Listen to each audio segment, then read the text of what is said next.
Hi there, this is Ian, Solution Specialist at Candrone. Thank you for renting or purchasing Greenvalley's LiBase.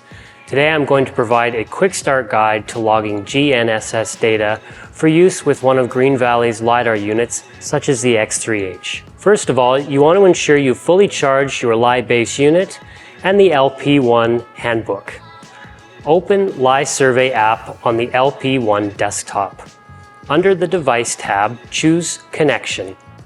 The first time you connect the LP1 via Bluetooth, you will have to use it to scan a QR code on the underside of the LiBase receiver. For subsequent connections, the devices should pair on their own.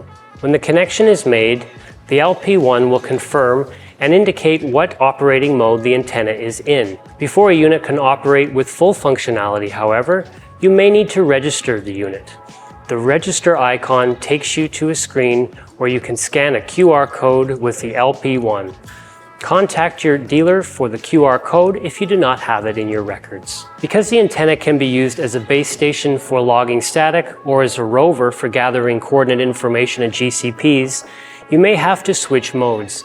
To do this, click on the icon of your desired configuration. In this case, it is base. For this unit, we will use the default internal radio option. We simply press that option and then select Apply.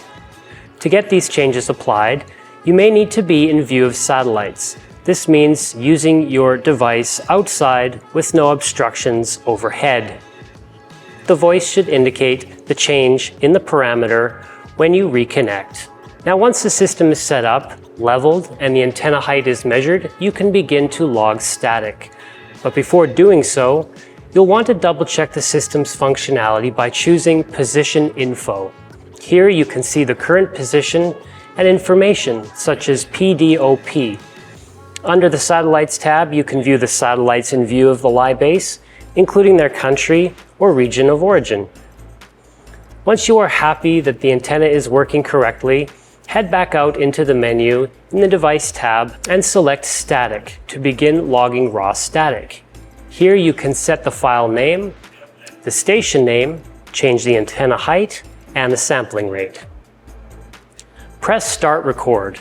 It is very important that you press the back button, as this will save the option to begin recording. If you do not press the back button and the LP1 disconnects or hibernates at some point during your survey, it will automatically shut off and you will not find that the raw static has been collected when you go back to the device. When you are ready to stop logging, head back into Static menu and press Stop Record.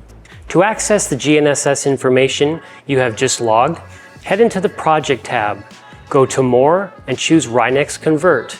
Here you will be prompted to select the ComNav binary or CNB file. Find the one you just logged.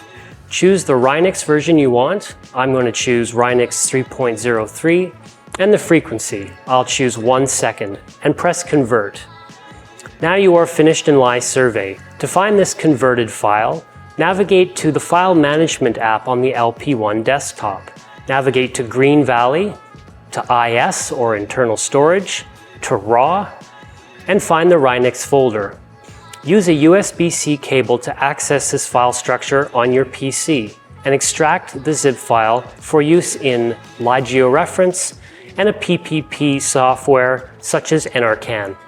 Thank you for watching, and if you have any further questions about this product, please do not hesitate to reach out to us at Candrone. We'd be happy to help.